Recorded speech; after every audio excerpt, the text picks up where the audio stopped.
কর্মী হিসেবে আমাকে মামলা দেওয়া হয়েছে। শেখ হাসিনা কতটা দেউলিয়া হলে এই কাজ করতে পারে সেটা আপনারা নিজ থেকে বুঝে নিন। অতএব শেখ হাসিনার সময় শেষ।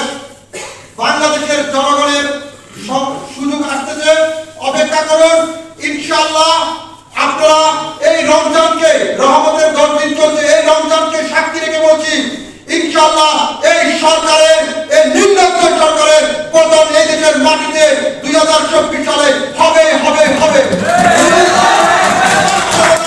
সরকারের অধীনে নির্বাচন দিতে বাধ্য করব।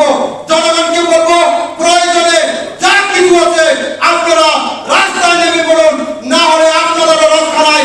কারণ ব্রয়লার মুরগি যেখানে 250 টাকা হয়েছে, জনগণ আর ঘরে বসে থাকার আমি মনে করি সময় নাই। পতন করতে হলে যার যার অবস্থান থেকে রাস্তায় নামতে হবে। এটি কোন দলের একা দায়িত্ব নয়, এটি প্রত্যেকটি নাগরিকের দায়িত্ব। এখন রাজপথে নামানো, রাজপথে আন্দোলন করা। আমি এই বলে আমার সংক্ষিপ্ত বক্তব্য শেষ করছি। ধন্যবাদ আজকের অতিথিবৃন্দকে। আসসালামু আলাইকুম। জনতার অধিকার পার্টি বিএনপির পক্ষ থেকে সকলকে ধন্যবাদ।